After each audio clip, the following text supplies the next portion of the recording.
你有冇因為自己或者屋企人嘅健康問題，個心好攰、好擔心或者好想喊，但又要扮堅強呢？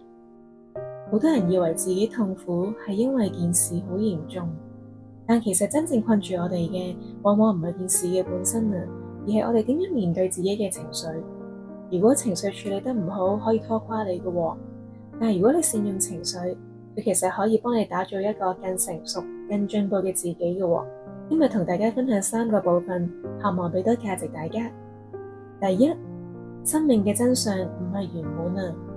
冇人嘅人生係圓滿嘅，總有啲位係好唔如意、好心痛嘅。但好消息嘅係，喺我哋生活裏邊，一定有一啲好令到我哋感到滿意嘅事嘅，會令到你好滿足。當健康出現狀況嘅時候，你可以淨係望住出咗事嘅器官，成日同自己講，點解咁慘偏偏係我呢？你亦都可以同佢講，多謝你一直嘅努力啊，辛苦你啦，亦都好多謝你呢，想提醒我一啲關係，我係需要面對同進步，包括我同自己嘅關係，我要學識好好愛自己啊。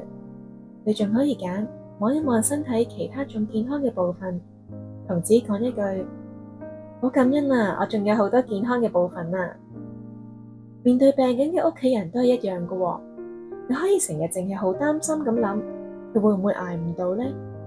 又或者你可以同自己講，至少而家我仲可以陪佢，同佢溝通，無論係講嘢啦或者手寫，可以握住佢隻手，呢啲時間好寶貴啊！你仲可以諗，好感恩呢，身邊仲有健康身體嘅屋企人，我可以更加珍惜，更加表達自己嘅愛。當你由淨係望住個缺口，慢慢轉去睇，仲擁有啲咩嘅話呢？你試下個心係咪舒服好多呢？第二個重點啦，唔好俾情緒控制你啊，而係學識觀察情緒。當有啲嘢你好唔中意、好失望、好憤怒，第一步唔係逼自己正能量扮冇嘢，而係可以好溫柔咁同自己講，係啊，我而家真係好唔中意，我真係好失望。你承認咗之後，可以退後幾步，觀察住呢部分嘅情緒，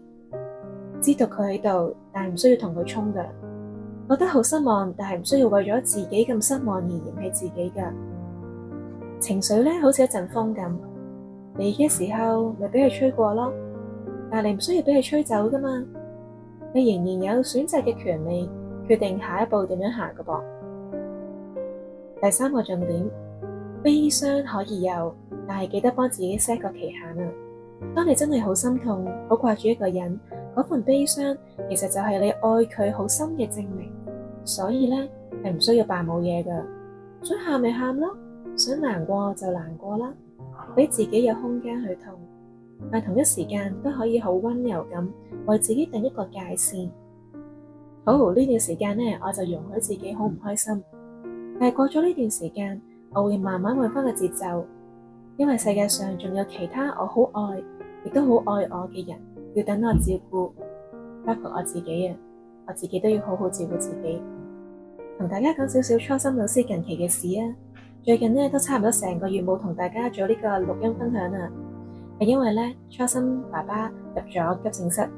喺 ICU 留咗成個月，啱啱先轉去其他嘅特別病房，之後會發生啲咩咧？其實老實講咧，冇人知㗎。呢段時間咧，初心都一樣會好擔心啦，會喊啦，但係同一時間咧，我更加清楚一件事，悲傷嘅時候就允許自己悲傷咯，但係都要同自己講，我願意接納呢個經歷，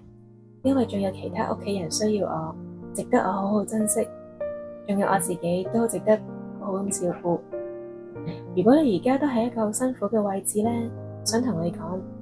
你唔孤單㗎，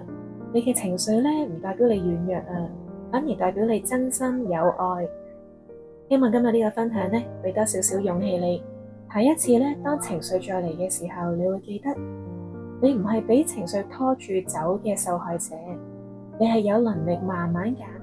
俾力量一啲需要嘅事情，點樣去愛自己，點樣去行落去。